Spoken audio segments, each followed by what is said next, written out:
صباح الفل عليكم. أول مرة أشوف حد طالع بيهزق نفسه بنفسه. بصوا معايا على الفيديو ده كده. انا اتربيت في حجر والدتي لغايه ما الله يرحمها ماتت، وانا كان سني 37 سنه لما ماتت. لكن انت امك رميتك لحمه حمراء وانت لسه عيل صغير بشخه، رميتك في البحر وانت عندك 14 سنه. الفرق بين امي وبين امك اللي ربتني واللي انت اتربيت في حضنهم. قلبي انا من وانا عيل صغير مولود في بقي معلقه ذهب. انا راجل كابر ابن كابر، لكن انت شخصيه مالكش اي 60,000 لازمه. يا ابني انت عبيط، انت بقالك 14 سنه في ايطاليا وما زال مقشف، وهفضل اقول لك انت مقشف. عاوز تعرف انت مقشف ليه؟ بص على منظر ضوافرك وبص على منظر سنانك. راجل طالع بالمنظر اللي انت اللبس اللي انت لابسه المعفن ده، انت ايه من فين دماغك؟ 14 سنه يا حبيبي، 14 سنه. ده انا بقالي شهرين بس هنا في الامارات وراكب عربيه ثمنها ملايين. انت عبيط يا ابني، ده اللي موجود هنا في دوله الامارات بسم الله ما شاء الله. الناس اللي بقالها 3 4 سنين راكبين روز رايز، راكبين عربيات بفلوس. من خلال السويسي أنا متابعاه، وحرفيا يعني بالمعنى أصح كده شايفة إن هو واد جدع، بالمعنى بتاعنا اللي هو المعنى البلدي، طافح الدم. راجل رمى نفسه في البحر وسافر واتغرب وعرف يحافظ على نفسه، وما بصش ولا الغربة خدته ولا نسي أهله ونسي ناسه اللي هنا. لا، فضل فاكرهم وشال مسؤوليتهم على دماغه، اعتمد على نفسه ولحد ما اتجوز وكون أسرة ومعيش أهله مستورين. ضحى بنفسه علشان عيلته وعلشان ينقل عيلته لمستوى أحسن ويكون مستقبله. لا فرق معاه موت ولا فرق معاه أي حاجة. الست اللي انت بتتكلم عنها ما علينا خالص منك انت شخصيا، انا ما اعرفكش اصلا ولا اول مره اشوفك، بس ما دخلت على الصفحه شفت ايه اللي انت بتعمله. تمام، انت يعني اللي هو تتريق على راجل طافح الدم وبياكلها كده من عرق جبينه، تتريق على شكل ايده وعلى اسنانه وعلى منظره وعلى شكله بصفه عامه، اللي هو ده شكل اللي امك معلمتهوش لك ان ده بيكون شكل الرجاله اللي طافحه الدم، والرجاله اللي انت ما عندكش فكره عنها، اللي شغاله علشان تجيب لقمتها بعرق جبينها، مش لقمتها برمي على المطاعم واكل السحت. اللحم اللي انت شايله ده ما نبت من سحت فالنار اولى به، فاللحم اللي انت شايله ده من سحت فالنار اولى بيه. تمام، دي اول نقطة انت مش فاهمها، ان امك لما اتربيت في حضنها 37 سنة معلمتكش ان الرجالة بتطلع بالشكل ده، ان الرجالة لما تطلع شايلة وطافحة الدم لازم يبان على صحتها وعلى شكلها وعلى اي حاجة فيها. مش بضروري انك عشان تبقى راجل تبقى متبهدل ومتعفر وايديك متبهدلة وشكلك متبهدل. الرجالة بتشيل المسؤولية، هي اللي بتقرر ان هي تضحي براحتها هي علشان تشيل مسؤولية على كتافها، مش اللي بتطلع تستنطع على المطاعم وعلى الناس. هو عموما مفيش بني ادم في الدنيا بيطلع يقلل من حد او يتريق على حد الا لو كان جواه نقص في حتة معينة، فاللي هو بيعمله ده هيراضي النقص اللي جواه او هيحسسه بإشباع مؤقت كده عشان يحس ان هو مش اقل من حد. فما علينا من حتة زي كده، حتة زي حاجة زي كده معروفة وبديهية يعني، ولكن إنك تتكلم عن راجل طافح الدم وتعايره بشكله وبشكل وهيئته علشان هو شقيان. أنا جوزي لما بيرجع من الشغل، جوزي صنايعي زي السويسي، صنايعي طافح الدم، بيجيب لقمته ولقمة عياله وبيته بعرقه، بكل حتة من جسمه. كل نقطة عرق بتنزل منه وهو شغال تتقل بالذهب، لأن كل ده بيطلع من صحته من مجهوده هو. اتعلم من صغره إن هو راجل بيشيل مسؤولية، ما يقعدش ويستنطع على غيره عشان يجيب لقمته، يبقى عارف اللي هيجيب لقمته هو دراعه ويده. حاجة زي كده مامتك لما فضلت متربي في حضنها 37 سنة ما قدرتش تعلمها لك، مع ان المدة طويلة قوي. المفروض كانت قالت لك كده في مرة من المرات وانتوا قاعدين قعدة صفا مع بعض وانت نايم في حضنها، لكن هو ما شبعش من حضن امه، بس قدر يربي نفسه، قدر يكون نفسه والغربة ما خدتهوش ولا باظ ولا خدته كذا ولا كذا ولا كذا ولا اتدخل في سكة كذا وكذا. قدر يحافظ على نفسه صح، وقدر يكون بيت، وفي نفس الوقت ما نسيش أهله، وفضل شايلهم على راسه وشايل مسؤوليتهم حتى وهو هناك. حاجة زي كده انت متعرفش عنها حاجة، ماما ما ربتكش عليها. الصناعية اللي انت بتتريق على شكلهم، لان انت اهنت سويسي كصنايعي، كراجل طافح الدم وايده شقيانة، ايد اللي ربنا بيحبها. انا كبنت انا عايزة اوريك ايدي يلا. ما يتقلكش الا يلا، عايزة اوريك ايدي اللي بتربي، ايدي اللي بتشتغل، ايدي اللي في البيت، الايد اللي في البوتاجاز، الايد اللي في كل حتة. ايدنا احنا كستات كبنات انشف من ايدك انت يا راجل. البنات اللي بتشتغل في عز ما هي انت بتقول ان انا امي مولود في بقي معلقه دهب، ما انت ما تعرفش حاجه عن الرجاله،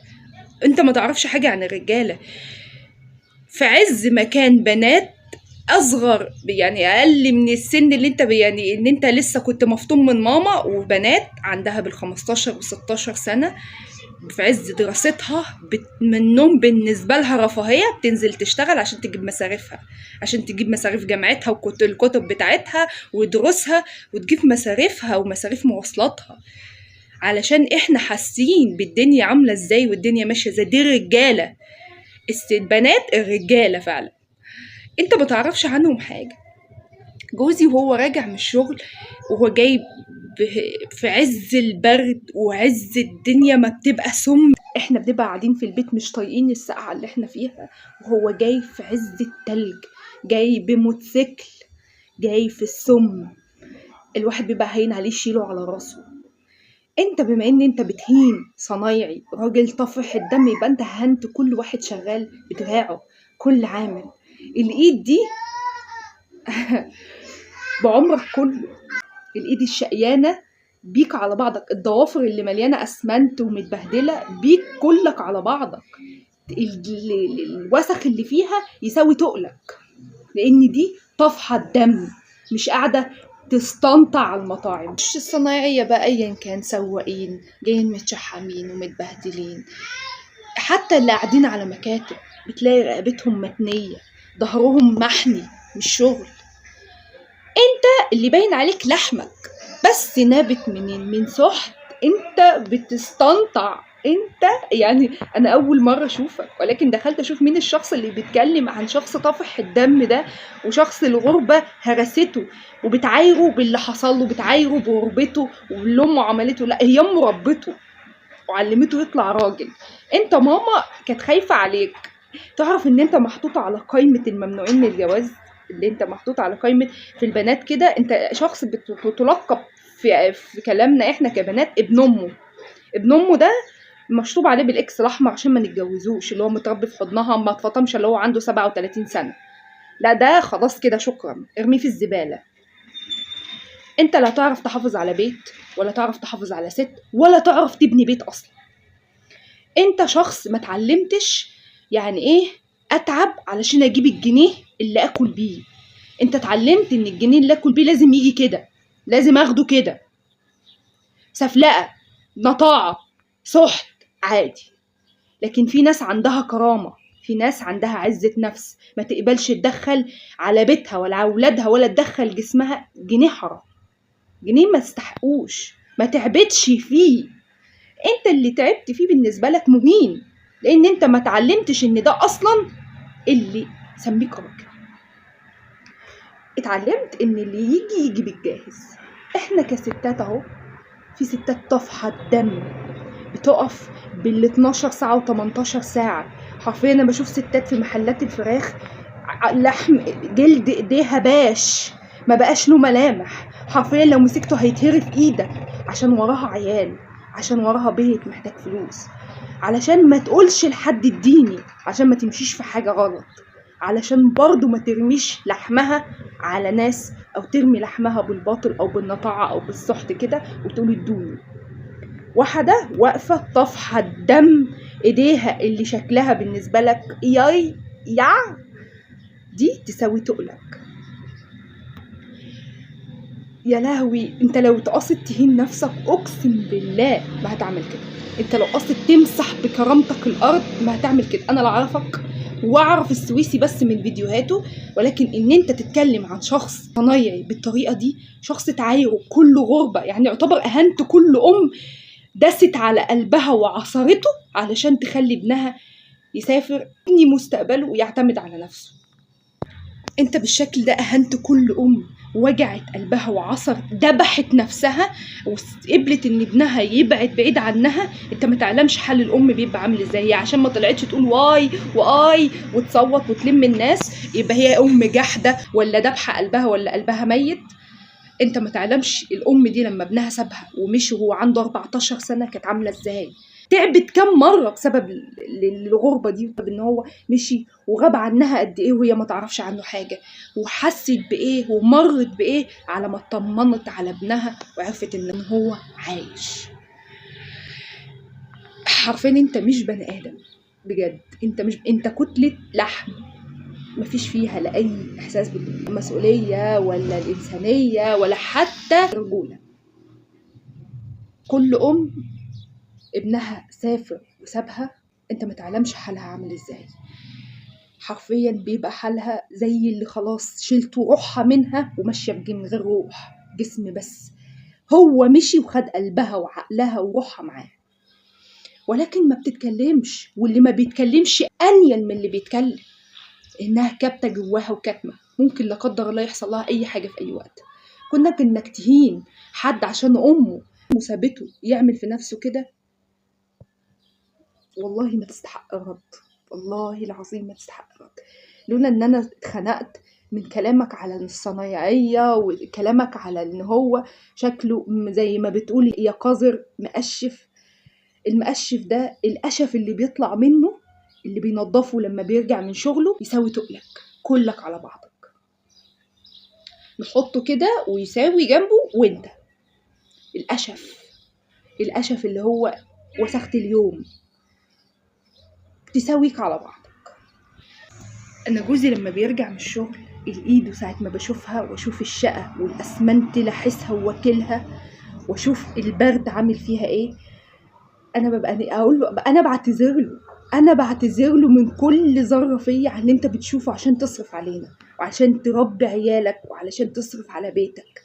انا ببقى هين عليا اعيط، ايده بغسلها وابردها وارطبها علشان تكمل معاه، مش نعايره بيها يا قذر.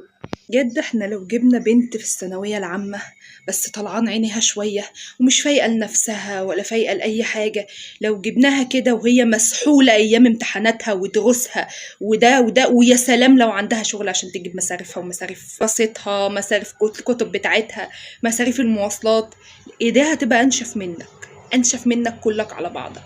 بس دي تتشال على الراس، مش انت يا بتاع السحت. وبتتريق على اسنانه. بص اسناني يلا، بص اسناني اهي، اسناني اللي القهوة عدمتها.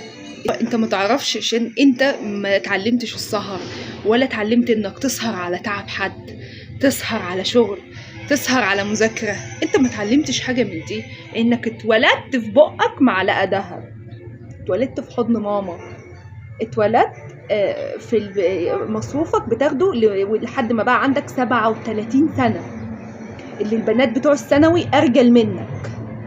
اتولدت في بقك معلقه دهب زي ما انت ما بتقول. ما سهرتش على كتب، ما سهرتش على مذاكره، ما سهرتش على عيال تعبانه، ما سهرتش في شغل وطبقت في ورديات، ما طفحتش الدم وانت شغال وضغط نفسك 24 ساعه عشان تنجز في شغلك وعشان تلم الدنيا بدل ما العداد عمال يعد. انت ما تعرفش حاجه عن الكلام ده، انك ما دخلتش فيه. ما هو انت بمعنى انك تعاير حد بيبقى انت ما مرتش بيه ولا دقت مرارته، عشان كده ما تعرفش عنه حاجه. بس اللي ما تعرفوش يهبل ان ده شرف مش اهانه. بص ايدي يلا بما ان السويسي ايده مقشفه، بص ايدي انشف منك، بص ايدي انشف منك. الايد دي اللي شقيانه، الايد دي اللي بتربي وتطلع رجاله، مش بتطلع عيال من عينتك.